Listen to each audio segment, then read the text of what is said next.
Assalamualaikum warahmatullahi wabarakatuh. Selamat datang di EduScience Indonesia, channel pembelajaran sains masa kini.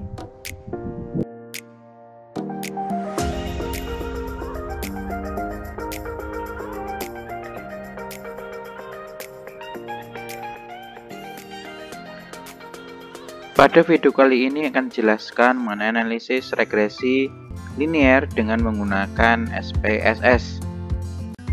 Sebelumnya jangan lupa diklik tombol subscribe, like, dan share, dan jangan lupa di komen dan juga klik tanda lonceng untuk keberlangsungan dari channel ini. Kita ketahui bahwa analisis regresi merupakan studi ketergantungan satu atau lebih variabel bebas terhadap variabel tidak bebas dengan maksud untuk meramalkan nilai variabel tidak bebas. Pada analisa regresi, suatu persamaan regresi hendak ditentukan dan digunakan untuk menggambarkan pola atau fungsi hubungan yang terdapat antar variabel. Dalam hal ini, variabel yang akan diestimasi nilainya disebut dengan variabel terikat atau dependent variable atau respon variabel, dan biasanya diplot pada sumbu tegak atau sumbu Y. Kemudian yang kedua yaitu variabel bebas atau independent variable atau explanatory variable, yaitu merupakan variabel yang diasumsikan memberikan pengaruh terhadap variasi variabel terikat dan biasanya diplot pada sumbu datar atau sumbu X. Hubungan antara variabel-variabel tersebut biasanya dinyatakan dalam bentuk persamaan matematik, dan persamaan tersebut dapat digunakan untuk tujuan peramalan, yaitu menentukan nilai suatu variabel bila nilai variabel lainnya diketahui. Jadi biasanya analisis regresi itu berupa persamaan garis ya, berupa X plus A plus B BX. Dalam ini tujuan menggunakan analisis regresi yaitu membuat estimasi rata-rata dan nilai variabel tergantung dengan didasarkan pada nilai variabel bebas. Kemudian menguji hipotesis karakteristik dependensi, dan untuk meramalkan nilai rata variabel bebas dengan didasarkan pada nilai variabel bebas di luar jangkauan dari sampel tersebut. Adapun asumsi uji regresi linear yang pertama yaitu variabel random diasumsikan independen terhadap variabel X, yang artinya bahwa nilai kovarian adalah 0 antara variabel dependen dan tingkat kesalahan yang berhubungan untuk setiap pengamatan. Kemudian variasi random diasumsikan berdistribusi secara normal, yang artinya bahwa untuk masing-masing variabel independen kesalahan dari prediksi diasumsikan berdistribusi normal. Selanjutnya yaitu variabel random diasumsikan memiliki varian yang terbatas dengan rata-rata variabel random sama dengan 0. Asumsi selanjutnya yaitu kesalahan prediksi ya terhadap variabel X tidak tergantung dan masing-masing dari masing-masing variabel X tersebut. Kemudian variabel-variabel independen nanti tidak saling berkorelasi sehingga nanti jumlah data harus lebih besar daripada jumlah variabel. Itulah beberapa asumsi yang digunakan pada saat uji regresi linear. Adapun contoh penerapan analisis regresi yang pertama yaitu analisis regresi antara tinggi orang tua terhadap tinggi anaknya. Jadi mencari hubungan, apakah ada hubungan antara tinggi orang tua dengan tinggi anaknya, kemudian pendapatan terhadap konsumsi rumah tangga, harga terhadap penjualan barang, kemudian antara masa penyembuhan pasien dengan dosis obat yang diberikan, hasil panen padi dengan jumlah pupuk yang digunakan, serta regresi antara kadar lemak dalam darah dengan umur, berat badan, dan tekanan darah.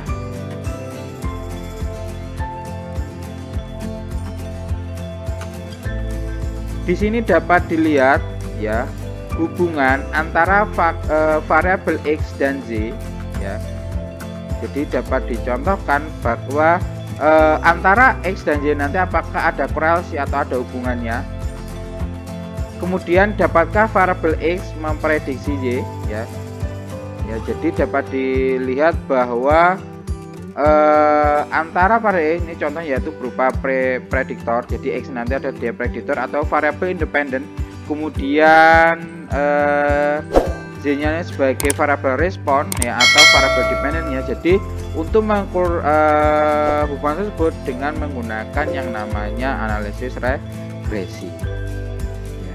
Sehingga nanti dapat dianalisis bahwa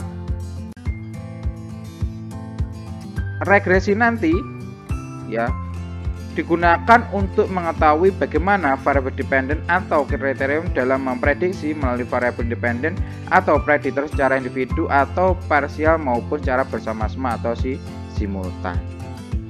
Dapat digambarkan bahwa ilustrasinya ya, jadi nanti kalau dia hubungan positif, jadi nanti pupuk nanti akan mempengaruhi reproduksi, kemudian berat badan juga akan mengaruhi tekanan darah.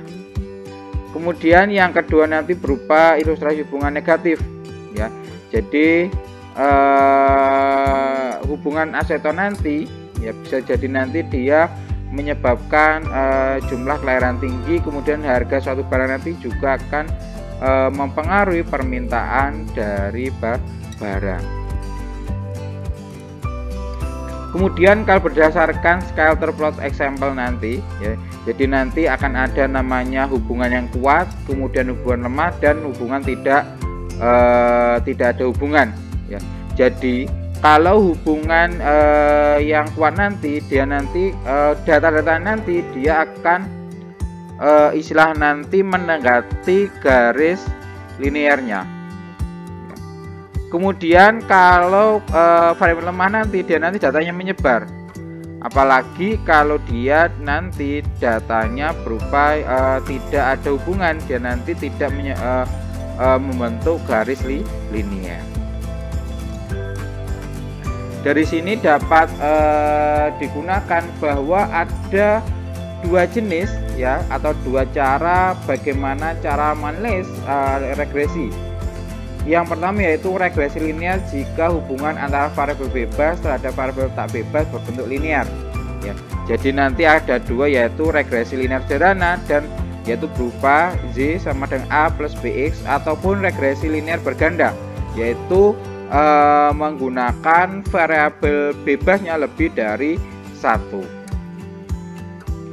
Kemudian yang kedua yaitu regresi tak linear jika hubungan antara variabel bebas terhadap variabel tak berbentuk linear ya. Jadi nanti akan ada dua yaitu berupa regresi linear sederhana dan regresi linear berganda ya. Yaitu Z sama dengan A plus BX plus C CX. Kemudian kalau yang linear tak linear berganda dia nanti menggunakan sama dengan BX nya nanti X nya XX kuadrat. Jadi dapat dilihat bahwa berdasarkan jenis uji tadi dapat kita lihat bahwa ada yang namanya persamaan regresi linear sederhana yaitu dengan menggunakan Z sama dengan A plus BX plus nilai residu. Jadi nilai B dan nilai A nanti bisa dihitung ya dengan cara menjumlahkan antara variabel X dan variabel Z. Jadi dapat dikatakan bahwa variabel A nanti berupa konstanta, kemudian B nanti adalah koefisien regresi dan X nanti dia merupakan variabel bebas, Y nanti adalah nilai yang diramalkan. Kemudian untuk pengujian hipotesis nanti ya, yaitu pengujian variabel X dan Y nanti mempunyai pengaruh nyata, berarti dia bisa diartikan pada signifikan. Di dalam perumusan hipotesis 0 nanti yang harus menyertainya dengan hipotesis alternatif atau A nanti berikut. Jika H0 ya dibandingkan dengan B sama dengan 0, jadi dapat diartikan bahwa tidak ada pengaruh X terhadap Y ya. Kemudian HA ya, HA dibandingkan dengan B nya nanti kurang dari 0, maka ada pengaruh negatif antara X dan terhadap Y. Begitu juga dengan sebaliknya, kalau B nya nanti dia lebih besar, nanti dia pengaruhnya positif. Kemudian kalau B nya tidak sama ya atau tidak 0, jadi nanti tidak ada pengaruh antara X terhadap Y. Dari sini dapat dilihat bahwa adanya pengambilan keputusan ya dalam uji regresi nanti ada dua, yaitu jika nilai signifikansi kurang dari 0,05, artinya nanti variabel X berpengaruh terhadap variabel Y. Kemudian jika nilai signifikansinya lebih dari 0,05 nanti dapat diartikan bahwa variabel X-nya nanti tidak berpengaruh terhadap variabel Y. Ya, dari sini untuk memahami bagaimana cara penggunaan uji regresi dengan menggunakan SPSS, kita contohkan yaitu suatu penelitian ingin mengetahui hubungan antara berat badan dengan tekanan darah mahasiswa Universitas 3 Jempol ya. Adapun data nanti dapat dilihat di samping. Jadi nanti di sini menggunakan sampel 15 ya, yaitu berat badan nanti sebagai variabel X, kemudian tekanan darah dia nanti sebagai variabel Z-nya. Kemudian bagaimana cara menganalisisnya ya. Terdapat 3 langkah, yaitu berupa yang pertama yaitu membuat hipotesis ya, kemudian uji regresi dengan SPSS, dan yang terakhir yaitu berupa menarik kesimpulan. Adapun langkah yang pertama yaitu membuat hipotesis. Jadi hipotesis nanti harus ada dua, yaitu hipotesis nol dan hipotesis alternatif. Yaitu nol nanti yaitu berupa tidak ada pengaruh antara berat badan dengan tekanan darah mahasiswa Universitas 3 Jempol. Kemudian kalau H1-nya nanti atau alternatif nanti yaitu ada pengaruh antara berat badan dengan tekanan darah mahasiswa Universitas 3 Jempol. Kemudian langkah yang kedua ya, yaitu dengan uji regresi dengan menggunakan SPSS.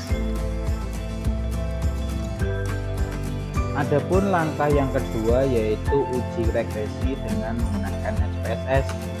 Ya, dalam ini seperti halnya pada data contoh tadi, kita dapat mengetahui bahwa di sini berat badan di sini nanti kita asumsikan dia sebagai X ya, atau variabel independennya, kemudian tekanan darah nanti dia sebagai variabel Z atau variabel dependennya. Dari sini nanti langkah selanjutnya kita buka berupa SPSS ya, seperti pada video-video sebelumnya. Kita masuk dulu ke dalam tabel dulu. Di sini yaitu yang pertama yaitu variabel berupa variabel X ya, atau variabel Y-nya dulu. Kemudian yang kedua nanti adalah variabel X-nya. Karena di sini tidak ada desimal, maka saya gunakan 0. Kemudian untuk label nanti Z nanti adalah dia berupa tekanan darah. Kemudian untuk X-nya nanti dia adalah berat badan.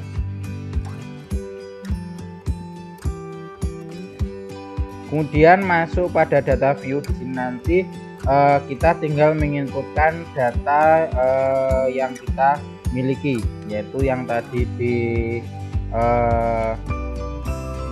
Excel ya. Jadi nanti kita tinggal copy, kemudian kita masukkan ke dalam SPSS, dipaste di SPSS. Kemudian bagaimana cara analisisnya?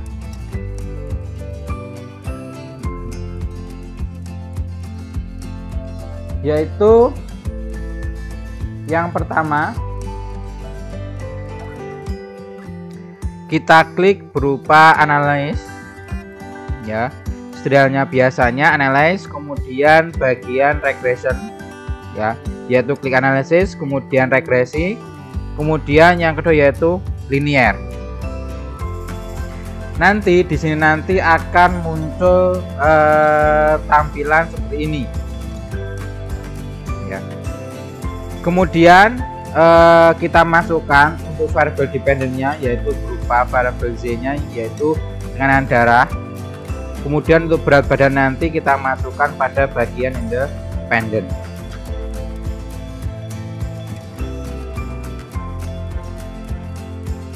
Selanjutnya nanti setelah dimasukkan nanti kita langsung klik pada bagian OK. Kita tunggu hasilnya ya.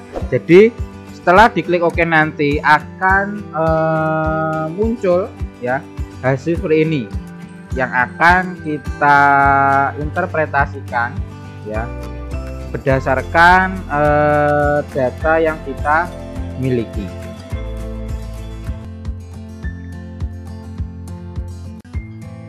Berdasarkan hasil uji SPSS ya, di sini nanti dapat dilihat bahwa output pada bagian pertama atau variable enter removed ya.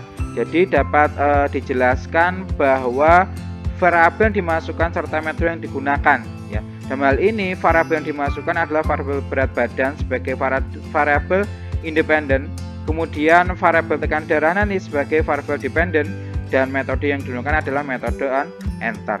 Jadi dapat dilihat bahwa nanti berdasarkan hasil uji SPSS nanti dapat dilihat pada variabelnya ya. Jadi nanti di mana nanti variabel X-nya mana, variabel Y-nya yang mana. Kemudian langkah selanjutnya yaitu ya hasil yang kedua yaitu berupa model summary ya. Model summary nanti adalah berupa menjelaskan besarnya nilai korelasi atau hubungan, yaitu sebesar 0,546 ya. Berdasarkan output tersebut nanti diperoleh bahwa koefisien determinasinya atau R-square nanti sebesar 0,298. Dalam hari ini mengandung pengertian bahwa pengaruh variabel bebas yaitu berupa berat badan nanti terhadap variabel T atau tekanan darah nanti sebesar 29,8%.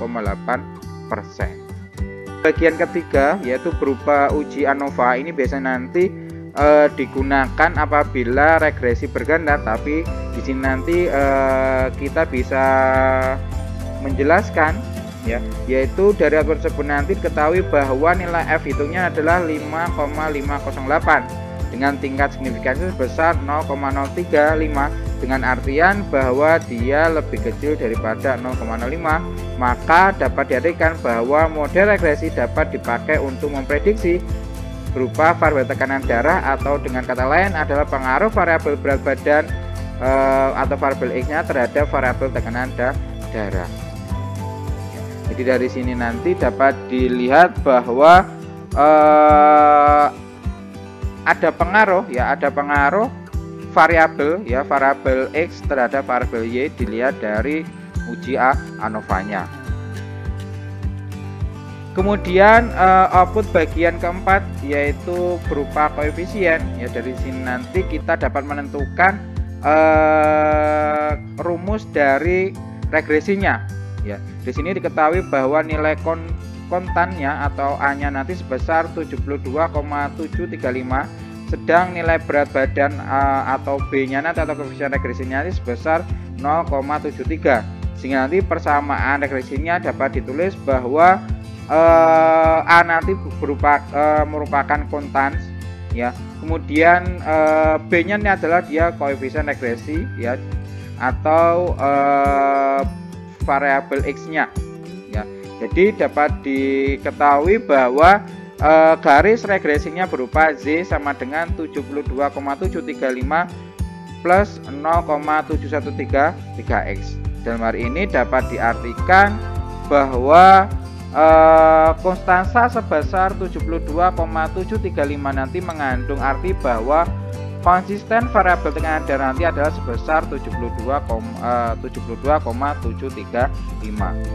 Kemudian koefisien regresi X-nya nanti sebesar 0,713 yang menyatakan bahwa setiap penambahan 1% ya nilai berat badan nanti, maka nilai tekanan darah nanti bertambah sebesar 0,713.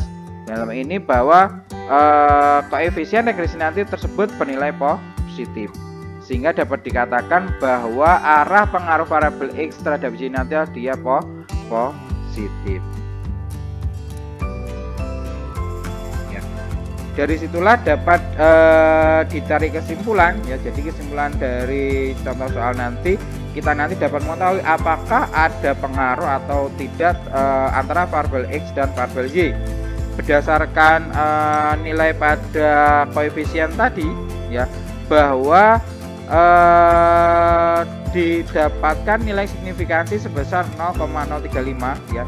Jadi kalau 0,35 dibandingkan dengan yang tadi persyaratan uji nanti, bahwa dia ternyata kurang dari 0,05, sehingga dapat disimpulkan bahwa variabel berat badan X ya, atau variabel X-nya nanti berpengaruh terhadap variabel tekanan darah atau Z, dengan persama regresi berupa Z sama dengan 72,375 plus 0,7533X.